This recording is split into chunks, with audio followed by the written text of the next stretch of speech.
Good afternoon, Wolverhampton, and welcome to MMA Battle Arena. We have your first fight of the afternoon. Introducing first in the right corner, Kellaway.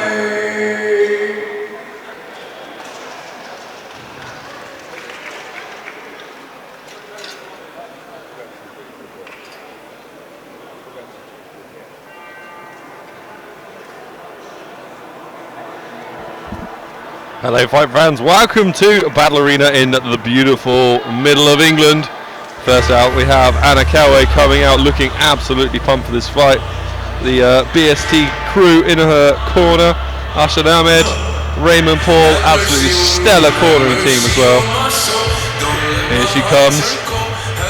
This is Kellaway making her debut. She's 5'7" tall.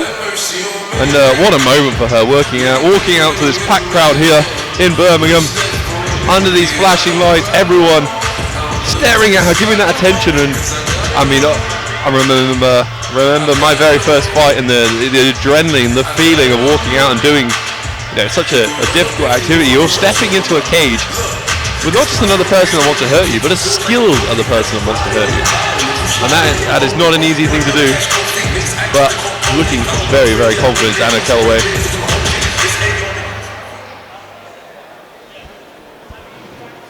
And in the blue corner, Olivia Nettleton.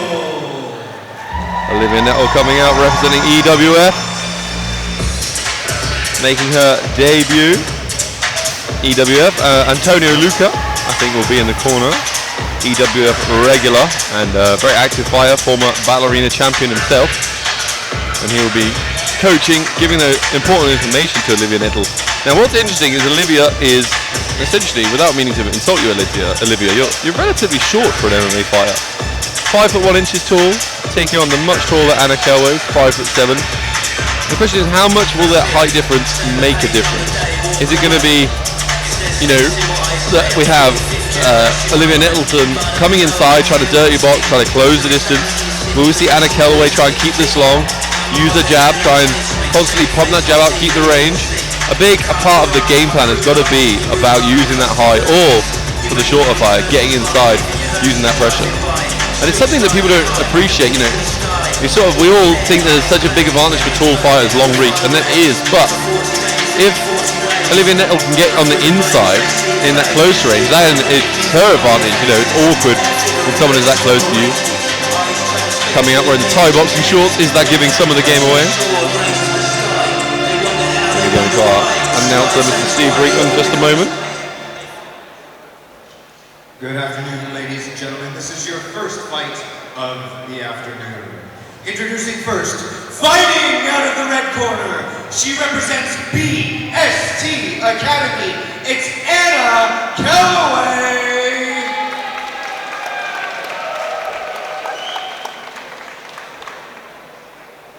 And her opponent, representing EWF MMA, it's Olivia Nettleton.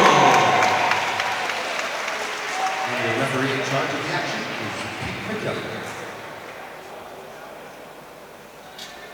Here we go, our very first fight of the evening. Two debut fighters. There is nothing more exciting than watching a debut fighter, in my opinion. You get to see something. You get to see, how can these ladies perform under the pressure, under the lights, both coming out, making their debut in the Battle Arena cage. First fight of the evening as well. Oh, great pressure, both landing heavy shots. And both in the the featherweight division. Yeah, Olivia Nettleton just so much shorter for this division, Steve. I'm 5'1", giving up 6 inches of height. Got to look to get inside and possibly do some damage into the body with uppercuts and hooking strikes. Or maybe she can control some of those wrestling exchanges. But that's a tall order with anybody representing the BST flag, as Kellaway is doing. Beautiful left kicks by Olivia Nettleton. Slamming them in nice combinations as well, just out of range. But beautiful pumping jab from Kellaway. Now she's using her range a bit more, Steve. She's keeping this long, controlling the middle of the cage. Really settling into this. This is a debut. There's a tendency to rush. Nettle's mixing it up really well, and she's sneaking that left hook in over the guard. Quite similar styles, Steve. A lot of clinch work. A bit of a Thai boxing fight so far. Yeah, so far they've just been tying up with those. A little bit of a frame on the shoulder there from Kellaway. She's probably looking to land that knee up into the midsection of Nettle. Yeah, what Nettleton wants to do is get off this cage. She wants to get a bit more range. The shorter fighter should be the one pressuring forward. Think about Mike Tyson back in the day, bombing side to side, always try to close that distance. She's been doing well with those chopping leg kicks from the outside. But like you said, Chris, she does have to get in. I like her head movement off to her own right-hand side there, looking to land a hard right counter. She needs to disrupt that rhythm that Kellaway is getting into right now. Yeah, she's getting into a great rhythm with that left hand. It's just lots of lefts. It's quite interesting. Often with debut fighters, they come in trying to throw big rights. It's all about the bombs, but it's all about that lead left hand for Anna Kellaway. Oh, snapped back. Look at this nice mix of kicks here from Nettle. She comes up into the body with that switch high kick, and she goes back to the legs. She's definitely reddening up the face of Kellaway. This isn't BST's usual way of fight. Usually it's strikes to enter clinches, but she's got straight punches, and she's backing Nettle up into the fence again. Yeah, a really good job of backing her up, pressuring in.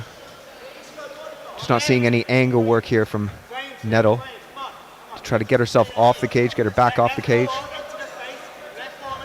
I like the hands on the hips, keeping the distance. It's a little bit more grappling now. Head position. Anna Kellaway wants to use that height. She wants to lean on Olivia Nettleton and put that pressure on her. Nice knees. Yeah, she's stabbing those knees into the thighs of Olivia Nettle. Anna Kellaway's. It's fantastic composure. I mean, I can't believe that's the debut fight. This is how you win rounds, though, especially at the end of the round, holding her opponent up against the cage, landing some of those thunderous knees. Controlling position and doing damage, exactly. The ways to victory. Yeah, it seems Olivia Nettleton just willing to accept that overwrap, being pressed against the cage. Maybe to work on the counter wrestling a little bit of head position, fighting out of that spot. So Antonio Luca, former ballerine champion, pro MMA fighter himself. Yeah, Give me some advice. It's like you were saying earlier, Chris. I'm surprised how little onus there has been from Olivia Nettle to get inside, maybe get into body locking positions or try to look at controlling the inside space to do damage. She's more happy to stay on the outside, almost kickboxing style, land a few 1-2s and then go to the legs.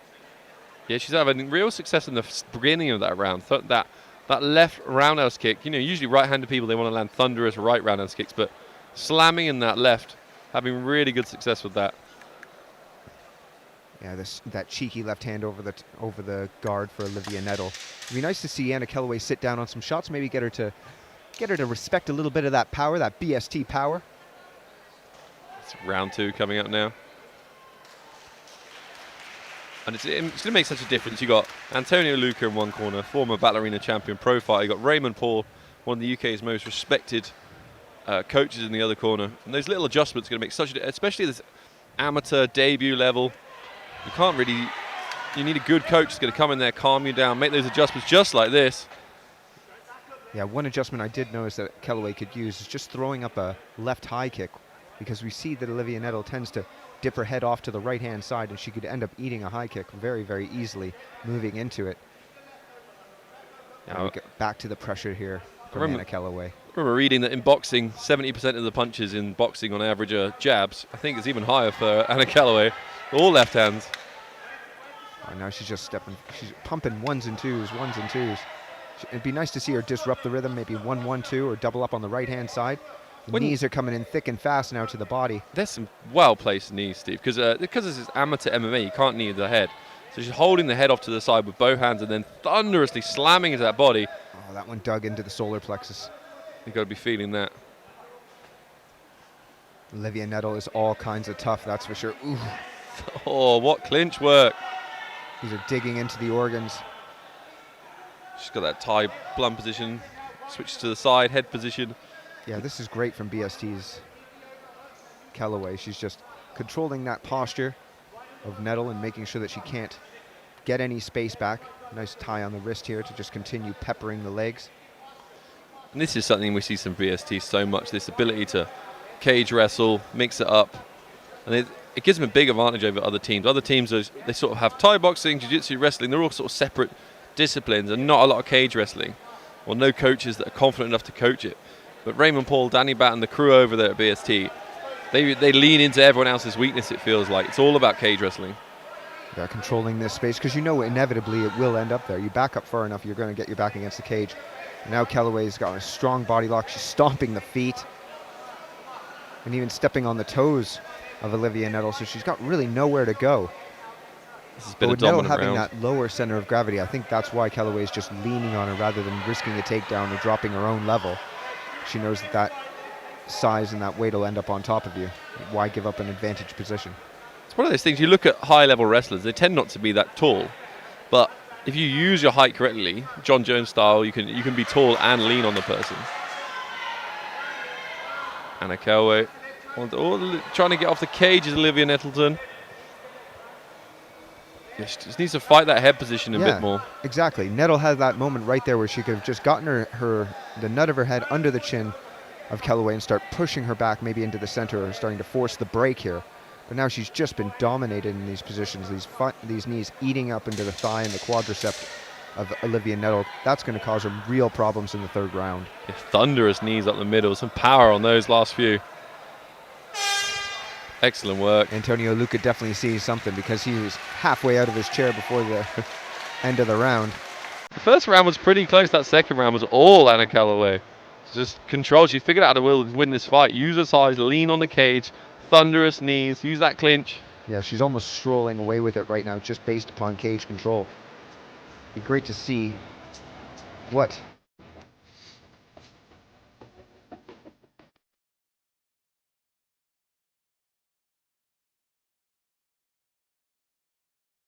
to clinch yourself and making sure that you end up with double unders and you end up with stronger positions, and then you owning that posture breaking head position.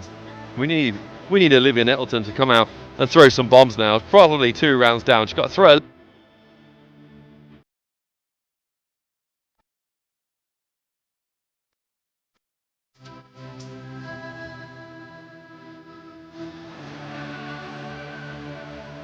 Here we go, round 3.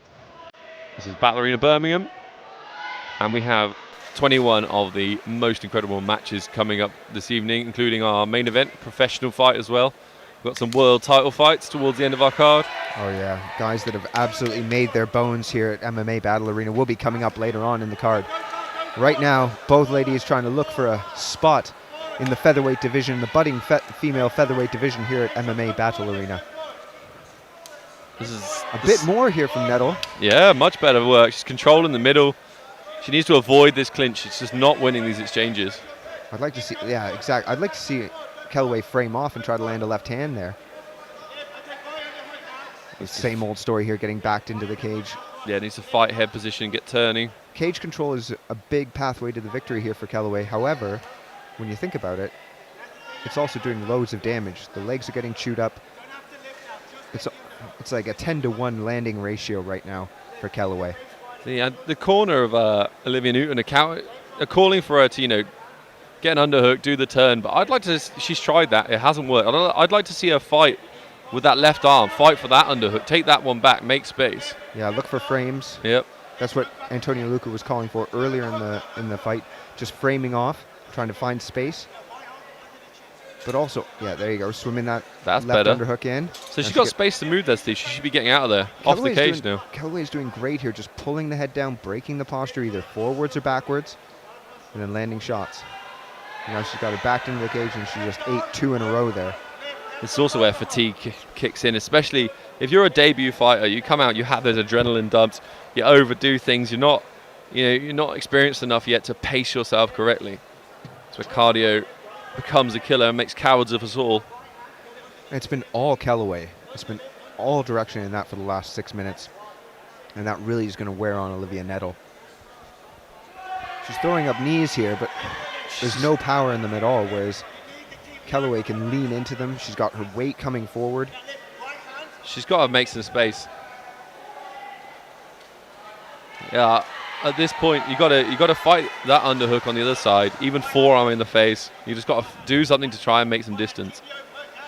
Fight your own head position. She's pushing the head there. She can drop her forehead in, give her a little bit of space, fight the underhooks. Easier said than done, though. Much easier. And there's a lot of grinding that goes on in these wrestling exchanges, but really to get into those grinding positions, you need to have a little bit of a pop having a little bit of a space maker either with your shoulder or with your head or even the feet sometimes. Can't be long left in this third and final round. It was a little closer at the start of the round, but the second half of this round has been It's just been rinse and slipping repeat. away. It's through Nettle's fingers. There's your 10-second warning, Chris. Duly apt, and some more knees just landing to the body. And it looks like Nettle's been hurt there. She's covering up her ribs. Yeah, And there's the call. she ate a lot of knees, a lot of thunderous knees. It's going to be sore tomorrow, but I'm pretty sure that our ring announcer is going to be announcing Anna Kellaway from BST. You never know. Give it up to the judges. Remember, Ballerina is brought to you by Private Chat, Privacy First Chat. Eric's Spike Gear, the absolute best training equipment in the world. Eric's Spike Gear, ERYX. Check them out. You'll see some of our fighters tonight wearing Eric's Spike Gear training equipment. And of course, Battle Ready Fight Management and the IS kit. We go into our ring announcer, Mr. Steve Brinkman, in just a moment.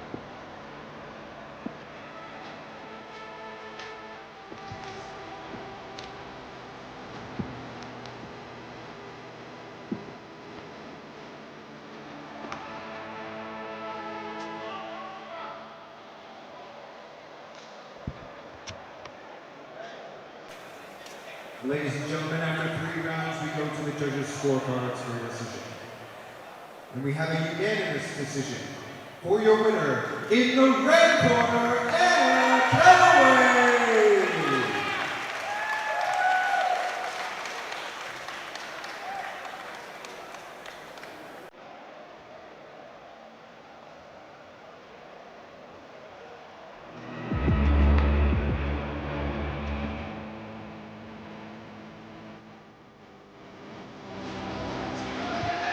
Hello everyone watching live at home.